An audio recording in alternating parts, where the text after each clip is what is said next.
டீசரில் வந்து லாஸ்ட்டில் ஒரு ஷார்ட் சார் ஒரு டாகோட இருக்கீங்க அண்ட் நீங்களும் அதே பொசிஷனில் உட்காந்துருக்கீங்க. அவ்வளோ பெரிய சூப்பர் ஸ்டார் நீங்கள், இது மாதிரி ஒரு சீன் இருக்குன்னு சொன்னப்போ என்ன ஃபீல் பண்ணீங்க? டக்குன்னு ஸ்போர்ட்டிவாக பண்ணிட்டீங்களே. ஐயோ, அதெல்லாம் டைரக்டர்ஸ் விஷன். அது நான் என்ன சூப்பர் ஸ்டார் அதெல்லாம் இல்லை. என்னென்னா அந்த மாதிரி அவர் ஃபீல் பண்ணார், இப்படி இருக்கணும். கேரக்டரே ஒரு டிஃப்ரெண்ட்டாக ஒரு போர்ட்ரேட் பண்ணியிருக்கிறாங்க. நீங்கள் பாருங்கள். எனக்கு தெரிஞ்சு ரொம்பவே எக்ஸைட்டிங்காக இருந்துச்சு. அண்ட் ஆல்மோஸ்ட் இந்த லாங் டியூரேஷன் ஷூட்டிங் பீரியடில் ஒன் மெமரி உங்களுக்கு இந்த செட்லேருந்து ரொம்ப ஸ்பெஷலாக இருந்துச்சு, செம்ம ஜாலியான ஒரு நாள்னா எது சொல்லுவீங்க?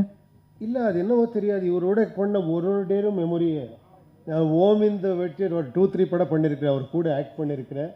அப்புறமா இந்த படம் every day is a memorable டே. அந்த மாதிரி அவர் என்னன்னா ஒரு ஜாலியாக இப்போ பேசினார் இல்லையா, இது எதுவுமே இல்லை. ஷூட்டிங்கில் பார்க்கணும், ஃபுல் அட்மாஸ்பியரே ஜாலியாக இருக்கும். அந்த மாதிரி ஒரு பியூட்டிஃபுல் ஹார்ட்.